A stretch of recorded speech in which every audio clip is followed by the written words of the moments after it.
नमस्कार दोस्तों, स्वागत है आपका मेरे YouTube channel CG study high में। तो जितने भी जवान सीआईएसएफ की तैयारी कर रहे हैं या जो सीआईएसएफ में जाना चाहते हैं, उनके लिए बहुत ही खुशखबरी वाली बात है, क्योंकि सीआईएसएफ ने कल ही अपना नोटिफिकेशन जारी किया है जिसमें 540 पदों पर बम्पर भर्ती होने वाली है। 540 पदों पर भर्ती होनी है। तो जितने भी लोग मेरे चैनल पर नए हैं, चैनल को सब्सक्राइब जरूर कर लें, साथ में बेल आइकन को ज़रूर दबाएं। और जो लोग एसआई सब इंस्पेक्टर की तैयारी कर रहे हैं, तो इसका वीडियो ऑलरेडी मेरे यूट्यूब चैनल पर डल गया है, तो चैनल पर जाके वीडियो देख सकते हैं और तैयारी कर सकते हैं। ठीक है, तो चलते हैं वीडियो की ओर।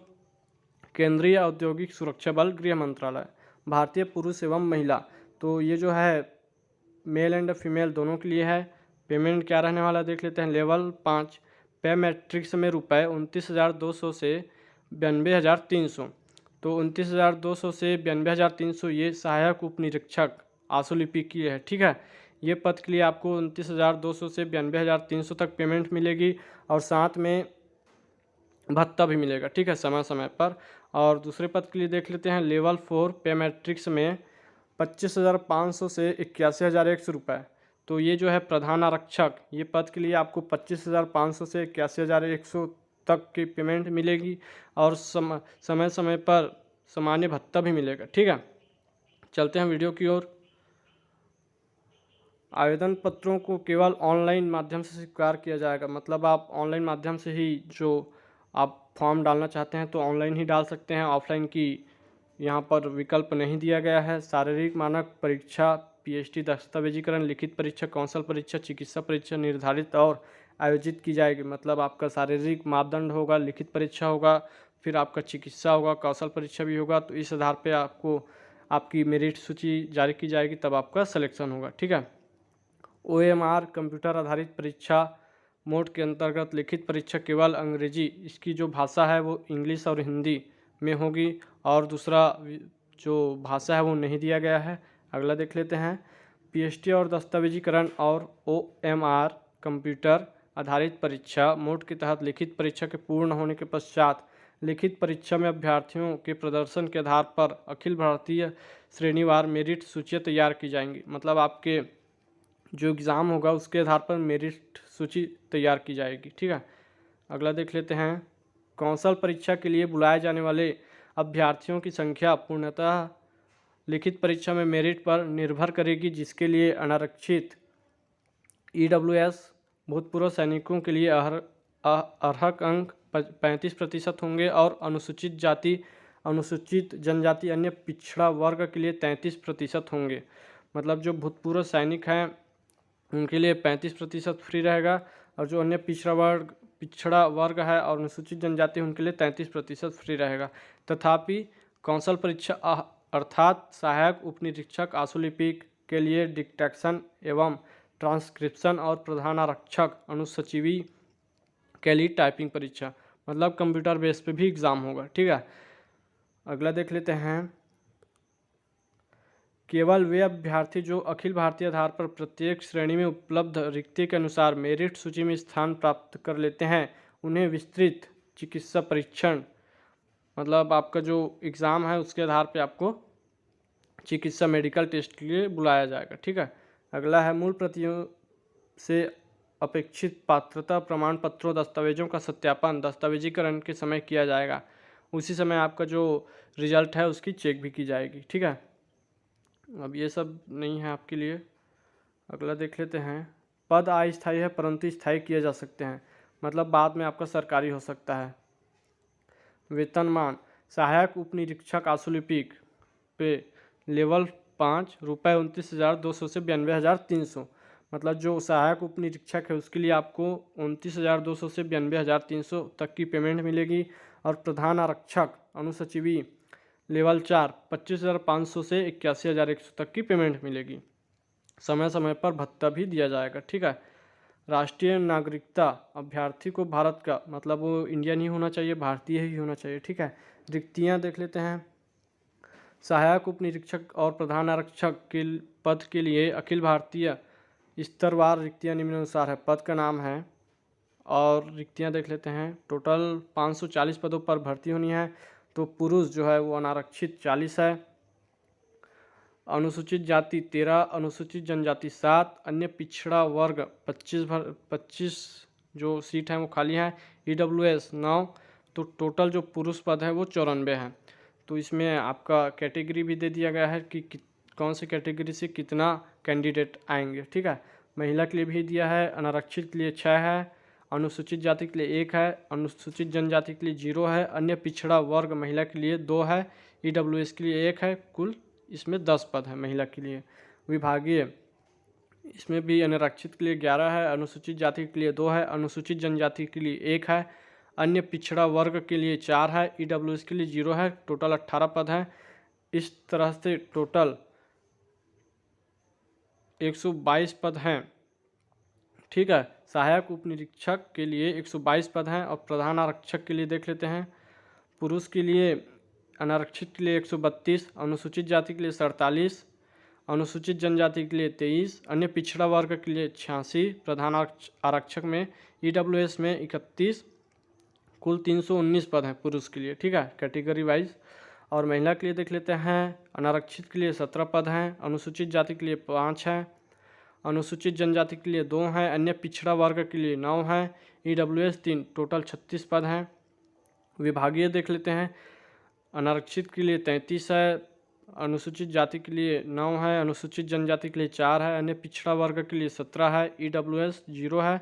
तो इस तरह से टोटल ये 418। तो 418 और 122 टोटल 540 पदों पर भर्ती होनी है CISF द्वारा। तो जितने भी उम्मीदवार हैं वो ऑनलाइन आवेदन डाल सकते हैं चॉइस सेंटर के माध्यम से या CISF के पेज पर जाकर, ठीक है। अगला क्या बोल रहा है देख लेते हैं। सभी अभ्यर्थियों को ऑनलाइन आवेदन करते समय अपनी वरीयता अर्थात या तो सहायक उप निरीक्षक या असुलिपिक अथवा प्रधान आरक्षक अनुसूची अथवा दोनों के लिए अवश्य दर्शानी चाहिए। मतलब आप किस में रुचि रखते हैं, या आप दोनों में रुचि रखते हैं, या आपको ऑप्शन दिया रहेगा तो उस ऑप्शन को आपको चुनना है। अगला है अभ्यर्थी द्वारा दिया गया विकल्प अंतिम माना जाएगा और बाद में किन्हीं भी परिस्थितियों में, मतलब आपको एक बार ही चयन करना होगा कि आप सहायक उप निरीक्षक में जाना चाहते हैं या प्रधान आरक्षक में, ठीक है। कई पदों का अंतिम आवंटन अभ्यर्थियों द्वारा दिए गए पदों की मेरिट सह वरीयता के आधार पर करेगा। एक बार जब अभ्यर्थी को मेरिट के आधार पर उपलब्ध प्रथम प्राथमिकता आवंटित कर दी जाएगी तो उसके लिए किसी अन्य विकल्प पर विचार नहीं किया जाएगा। और आप इस पेज पर जाके, इस वेबसाइट पर जाके अपना जो फॉर्म है वो फिलअप कर सकते हैं। अगला है मापदंड देख लेते हैं। शैक्षणिक अर्हता है वो है 12वीं पास।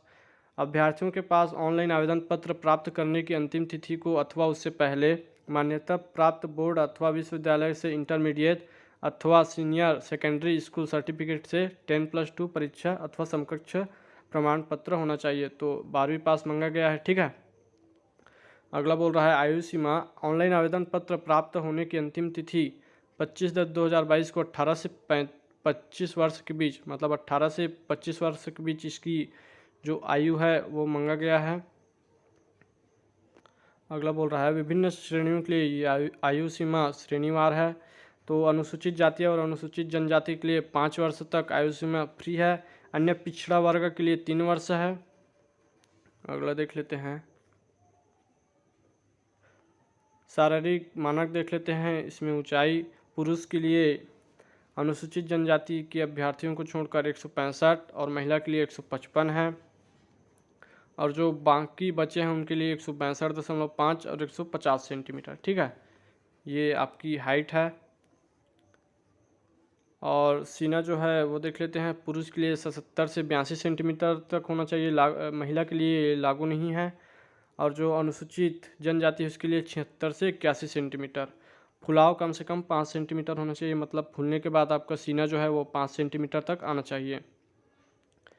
अन्य अनिवार्य योग्यताएं देख लेते हैं। सहायक उप निरीक्षक के लिए कंप्यूटर पर कौशल परीक्षा मापदंड, मतलब आपका कंप्यूटर पर बेसिक एग्ज़ाम होगा। 10 मिनट तक 80 शब्द प्रति मिनट, मतलब आपका जो टाइपिंग स्पीड है वो देखा जाएगा। अन्य अनिवार्य योग्यताएं प्रधान आरक्षक के लिए, इसमें भी कंप्यूटर पर बेसिक एग्ज़ाम होगा। 35 शब्द प्रति मिनट, मतलब टाइपिंग स्पीड आपकी देखी जाएगी, ठीक है। चिकित्सा मानक देख लेते हैं। चयनित किए गए अभ्यर्थियों के शारीरिक एवं चिकित्सीय सौष्ठव की जांच का चिकित्सीय परीक्षण एक चिकित्सा बोर्ड द्वारा किया जाएगा। आपको सामने बोर्ड दिया रहेगा, उसमें कुछ टाइप होगा, उसको आपको बताना है।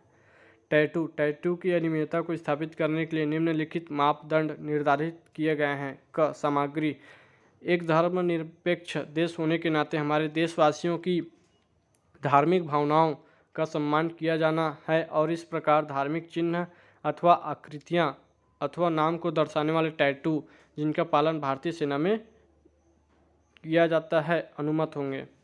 स्थान, शरीर के पारंपरिक स्थानों जैसे कि अग्रभुजाओं के अंदरूनी हिस्सों पर अंकित टैटू, लेकिन केवल बाएं भुजा के अग्रभाग, गैर सलामी अंग या हाथों के पृष्ठ पर होने की अनुमति है। आपका नेत्र परीक्षण भी होगा। वे अभ्यर्थी जिन्होंने आवेदन पत्र के प्राप्त होने की अंतिम तिथि के आवश्यक शैक्षणिक योग्यताओं को प्राप्त नहीं किया होगा वे पात्र नहीं होंगे। भूतपूर्व सैनिक अभ्यर्थियों के लिए पात्रता मानदंड, भूतपूर्व सैनिक जो सेना में हवलदार, लांस नायक या सिपाही हैं अथवा सेना, वायुसेना अथवा नौसेना में समकक्ष पदों पर हैं, वे सहायक उपनिरीक्षक, आशुलिपिक एवं प्रधान आरक्षक अनुसचिवीय के पद के लिए आवेदन करने के पात्र हैं। मतलब जो भूतपूर्व सैनिक हैं, सेना में हवलदार, लांस नायक या सिपाही हैं, वो पात्र हैं। तो इस तरह से आप पेज पर जाके अपना फॉर्म डाल सकते हैं। और इसका जो अंतिम तिथि है वो फॉर्म डालना भी स्टार्ट हो गया है। इसका जो अंतिम तिथि है वो है 25/10 तक है लास्ट डेट। तो आप 25/10 से पहले इसका फॉर्म डाल सकते हैं, क्योंकि लास्ट डेट को देखते रहेंगे तो बीच में सर्वर क्रैश हो जाता है और कई लोगों का फॉर्म नहीं डाल पाता। तो आप पहले ही साइट पर जाके अपना फॉर्म फिलअप कर लें, उसके बाद तैयारी कर लें। और इसका जो है सिलेबस वो जल्द ही आपको मैं बताऊंगा अगले वीडियो पर। तो अभी के लिए बस इतना ही। चैनल पर नए हैं तो चैनल को सब्सक्राइब ज़रूर कर लें, साथ में बेल आइकन को ज़रूर दबाएं। धन्यवाद।